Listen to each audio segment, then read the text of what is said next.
शाही wedding plan, Rajasthan का महल book किया गया, 2 प्राइवेट जेट तैयार किए गए। नवंबर में शादी होनी थी, लेकिन उससे पहले एक ट्रैकिंग ट्रिप, एक खाई और एक मौत। पहले कहा गया फोटो खिंचवाते वक्त पैर फिसल गया, लेकिन जब पुलिस ने मोबाइल खोला, कॉल रिकॉर्डिंग्स निकाले, लोकेशन देखी तो कहानी ही बदल गई।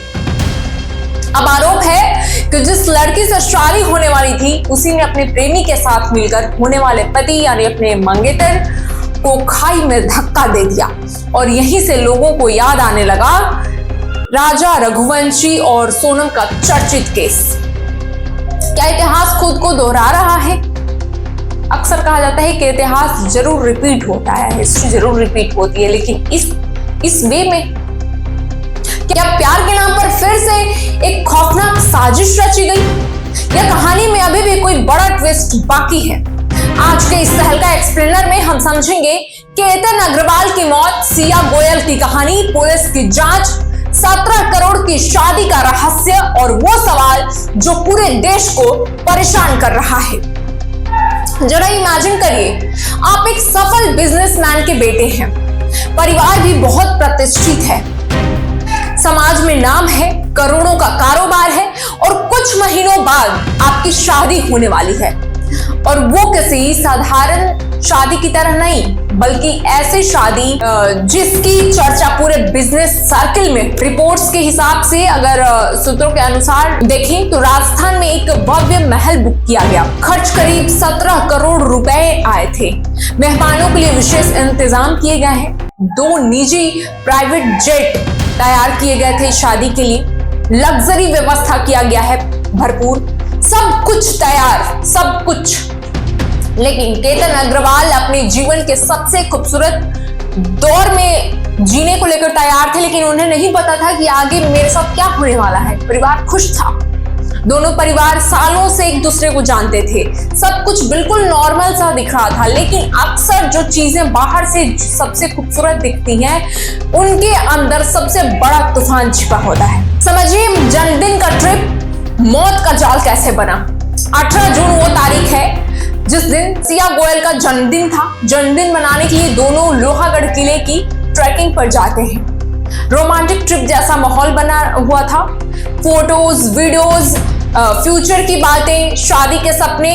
लेकिन पुलिस के अनुसार उसी दिन कुछ और भी प्लान किया गया था, कुछ और भी चल रहा था, जिसे सिर्फ 2 लोग ही जानते थे, सिया और चेतन चौधरी। जांच एजेंसियों का दावा है कि चेतन केवल दोस्त नहीं था, दोनों के बीच प्रेम संबंध थे और यही रिश्ता आगे चलकर पूरे मामले का सेंटर बन गया।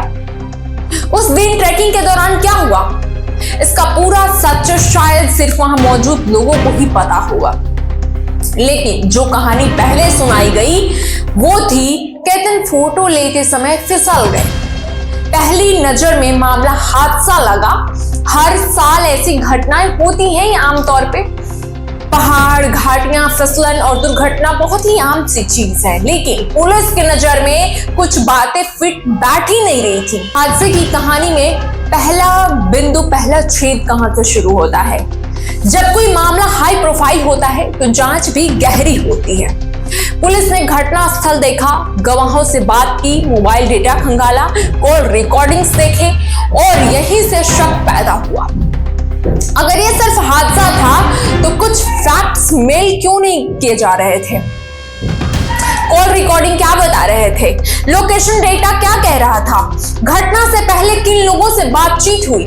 क्या कोई तीसरा व्यक्ति भी वहां मौजूद था? जांच आगे बढ़ी और फिर सामने आया एक नाम, चेतन चौधरी। पुलिस का दावा है कि चेतन भी घटना स्थल के आसपास ही मौजूद था। यानी कहानी में सिर्फ 2 नहीं, 3 किरदार थे और यही से हादसा हत्या की जांच में बदल गया। प्यार, दबाव और साजिश। अब सवाल उठता है, अगर आरोप सही है तो मकसद क्या था? पुलिस का दावा है सिया चेतन से प्यार करती थी, लेकिन शादी केतन से तय हो गई। यहाँ एक बेहद महत्वपूर्ण सवाल है, अगर किसी रिश्ते में सहमति नहीं थी तो क्या शादी से पहले उसे रोका जा सकता था? बिल्कुल रोका जा सकता था। लेकिन जांच में जो तस्वीर सामने आ रही वो कहीं ज्यादा डरावनी है। आरोप यह है कि शादी तोड़ने के बजाय रास्ते से व्यक्ति को हटाने की योजना बनाई गई, पूरा प्लान किया गया। यही आरोप पूरे देश को झकझोर रहा है, मानवता पर लानत दे जा रही है, क्योंकि यह सिर्फ एक हत्या का मामला नहीं बल्कि भरोसे की हत्या का मामला है। राजा रघुवंशी केस की यादें भी ताजा हो रही हैं इस घटना के साथ ही साथ। सोशल मीडिया पर लोग लगातार एक तुलना कर रहे हैं राजा रघुवंशी केस और अब केतन अग्रवाल केस। दोनों मामलों में क्या समानता है ये देखिए। एक, जहां शादी या शादी से जुड़ा रिश्ता, दूसरा प्रेम संबंधों की चर्चा, और तीसरा ऐसी मौत जिसे शुरुआत में हादसा बताया गया, और चौथा जांच के बाद कहानी का यूं बदलना। यही कारण है कि लोग दोनों मामलों को जोड़कर देख रहे हैं। हालांकि कानूनी रूप में दोनों अलग अलग मामले हैं और केस की जांच अपने फैक्ट्स के आधार पर ही होती है और हो भी रहा है, लेकिन जनता के मन में सवाल उठना स्वाभाविक है और उठ भी रहा है। क्या समाज में रिश्तों की ईमानदारी कम होती जा रही है? क्या लोग सच बोलने से ज्यादा झूठ छिपाने में विश्वास करने लगे हैं? इस पूरे मामले में जो सबसे इमोशनल, जो सबसे रुला देने वाला चीज सामने आया है वो है केतन के दादाजी का दर्द। केतन के दादा का बयान पूरे मामले का सबसे भावुक हिस्सा है। उन्होंने कहा, हम लड़की के परिवार को 35 साल से जानते हैं। 35 साल एक काफी लंबा समय होता है दोस्तों। 35 साल यानी 3 दशक से भी ज्यादा का भरोसा। जरा इमेजिन करिए, जिस परिवार के साथ इतने सालों का संबंध हो, उसी परिवार से जुड़ा ऐसा आरोप सामने आया तो दर्द कितना गहरा होगा। उन्होंने सवाल उठाया, अगर प्रेम संबंध की जानकारी थी तो रिश्ता आगे क्यों बढ़ाया गया? यह सवाल सिर्फ परिवार का नहीं, पूरे समाज का सवाल बन चुका है। अब आते हैं, क्या सच में और भी कोई शामिल है इस हादसे, इस मर्डर के पीछे? फिलहाल पुलिस सिर्फ 2 लोगों तक सीमित नहीं रहना चाहती। जांचकर्ता यह पता लगाने में जुटे हुए हैं, क्या किसी और को योजना की जानकारी थी? क्या किसी ने मदद की, या क्या यह अचानक लिया गया फैसला था, या लंबे समय से प्लानिंग चल रही थी? Mobile phone, chats, location, digital footprint. आज के दौर में अपराध केवल घटना स्थल पर नहीं पकड़ा जाता, फोन के अंदर भी पकड़ा जाता है, और संभव है कि आने वाले दिनों में इस केस में और बड़े खुलासे हो सकते हैं। कैसे एक युवा की जिंदगी खत्म हो गई, ये समझिए। देखिए कितना ही ज्यादा ये इमोशनल है, कितना ज्यादा इनह्यूमन है। सोचिए जरा, एक परिवार टूट गया, एक शादी कभी नहीं हो पाएगी, और अब पूरा देश जवाब तलाश कर रहा है। क्या यह प्रेम था या जुनून, या यह मजबूरी थी या साजिश? क्या यह सिर्फ 2 लोगों की कहानी है या इसके पीछे और भी कई चेहरे हैं? फिलहाल ये मामला अदालत में चल रहा है, जांच जारी है, आरोप साबित होना बाकी है, लेकिन एक बात साफ है, लोहागढ़ की उस खाई में सिर्फ एक इंसान नहीं गिरा, भरोसा भी गिरा है, और जब भरोसा गिरता है तो उसकी चोट किसी भी खाई से ज्यादा गहरी होती है। दोस्तों, जब भी ऐसी घटनाएं सामने आती है, सबसे बड़ा सवाल यही उठता है, क्या प्यार इंसान को हत्यारा बना सकता है? इतना जुनूनियत हो सकती है? और अगर प्यार को लेकर इतना जुनून है तो आप अपने प्यार के स्टैंड क्यों नहीं लेते? या फिर प्यार ही नहीं, स्वार्थ होता है, इतनी सेल्फिशनेस बढ़ जाती है इंसान की।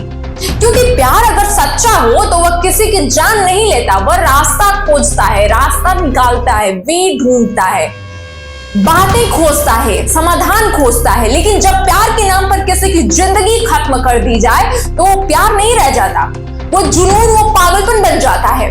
और जुनून जब नैतिकता ही खो देता है तो अपराध पैदा होता है। आज देश में लोग यही सवाल पूछ रहे हैं, अगर सिया और चेतन एक दूसरे से प्यार करते थे तो क्या उनके पास दूसरा कोई रास्ता नहीं था? क्या शादी रोकने का कोई ऑप्शन नहीं था? क्या परिवारों से बात नहीं की जा सकती थी? क्या सच में बोलना इतना मुश्किल था? अपने लिए स्टैंड लेना इतना मुश्किल था कि आप किसी की जान ले लो? इन सवालों का जवाब शायद आने वाले दिनों में मिले, लेकिन फिलहाल यही सवाल इस केस को और भी ज्यादा भयावह बनाती जा रही है। 17 करोड़ की शादी आखिर किस लिए? अब जरा उस शादी की बात करते हैं। जो कभी भी नहीं हो पाई। 17 करोड़ रुपए, सिर्फ सोचिए एक रकम कितनी बड़ी है। 17 करोड़। एक महल बुक किया गया, मेहमानों के लिए विशेष इंतजाम, प्राइवेट जेट्स, लग्जरी व्यवस्था, परिवारों के सपने जुड़े हुए थे, रिश्तेदारों की खुशियां जुड़ी हुई थी, माता पिता की उम्मीदें जुड़ी हुई थी, सब कुछ तैयार था।